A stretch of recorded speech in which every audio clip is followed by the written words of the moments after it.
Wala nang maraming paligoy-ligoy pa, diretso sa punto na. Maiksi lang ang komentaryo, pero diretso sa punto. Maraming kuro-kuro, may tiwali, may totoo. Dito, sa puntong diretso tayo. Punto diretso.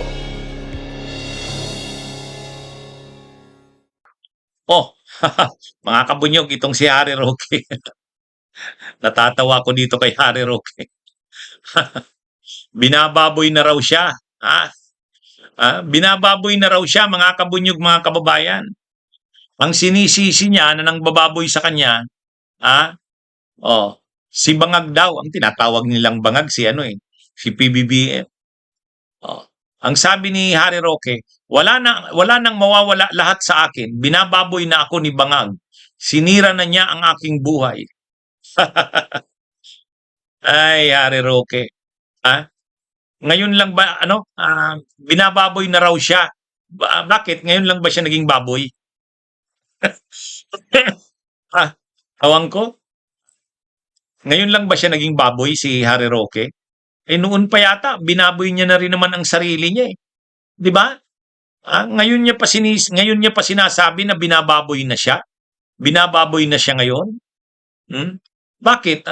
Ngayon lang ba siya nagpakababoy? Yung pagsama niya pa lang sa Duterte, naging baboy na siya.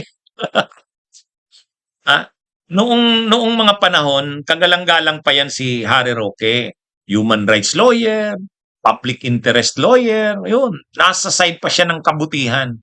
Nung sumama siya doon sa Duterte, ayun, napapunta na siya sa kasamaan. Kaya noon pa, Harry Roque, nagpakababoy ka na noon. Binaboy mo na ang sarili mo noon pa. Kaya mali yung sinasabi mo na binababoy ka na ngayon ni Pangulong Marcos. Hindi ko pinagtatanggol si Marcos, Sinisisi mo si Marcos na siya ang nagano sa'yo.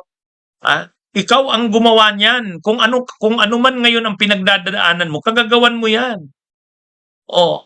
Unang-una, ano ba ang kaso mo? Qualified human trafficking. Bakit ka nasangkot sa qualified human trafficking? Panahon pa kasi ni Duterte, pinopromote niya na ang mga pogo. Kaya lang ikaw, nakita mo siguro na malaki ang pera diyan sa pogo. 'Di ba? Aminin mo na 'yan na malaki ang pera sa pogo. Kasi legal naman 'yan ginawang legal ni Duterte.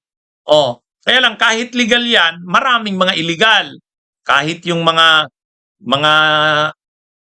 hindi naman Filipino citizens o mga Filipino Chinese, pinapalabas na lang na Filipino Chinese kahit ang totoo Chinese citizens talaga sila katulad ni Alice Guo. Dahil yan sa mga na yan, maraming krimen ang lumaganap sa bansa dahil diyan sa mga pogo na yan. Tapos yung corruption sa immigration para lang protektahan yung mga pumapasok ditong dayuhan na papasok diyan sa mga pogo na yan.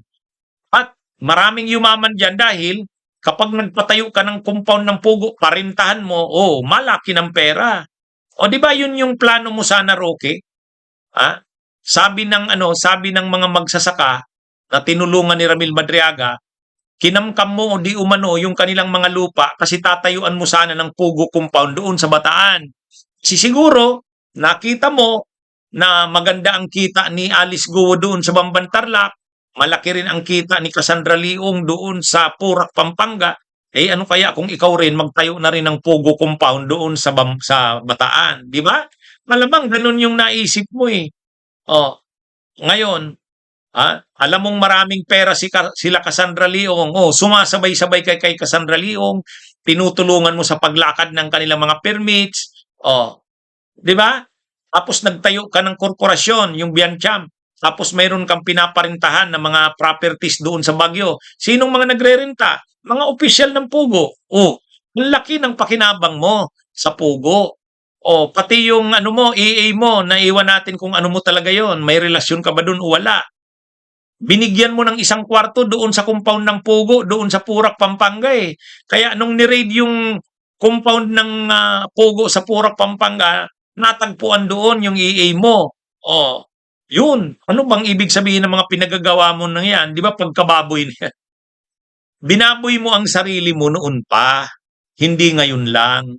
Pinagbabayaran mo na lang ngayon ang lahat ng yan. Kinasuhan ka, qualified human trafficking, sama sa kaso nila Cassandra Leong. O ngayon nagtatago ka dyan. Ha?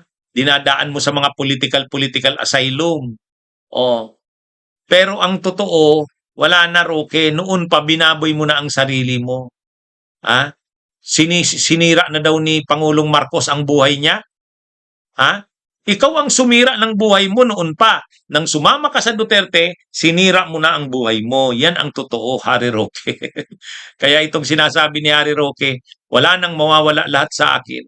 Binababoy na ako ni Bangag. Sinira na niya ang aking buhay. Ikaw ang sumira ng sarili mong buhay. Ikaw ang bumaboy ng sarili mo.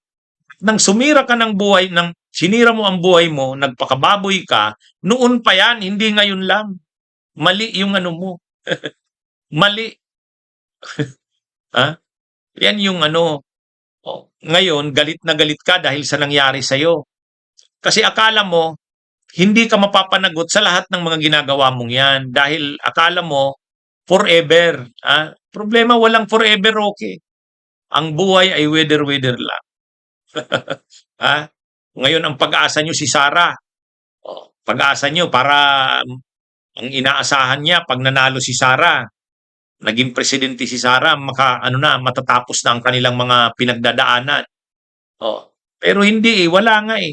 Ang huling survey, 8% na lang ang lamang ni Sara kay Leni Robredo eh. Paano nyo ngayon sinasabi na malakas si Sara? Wala na yan, Nari Roque. Oh. Wala na. Ano na yan?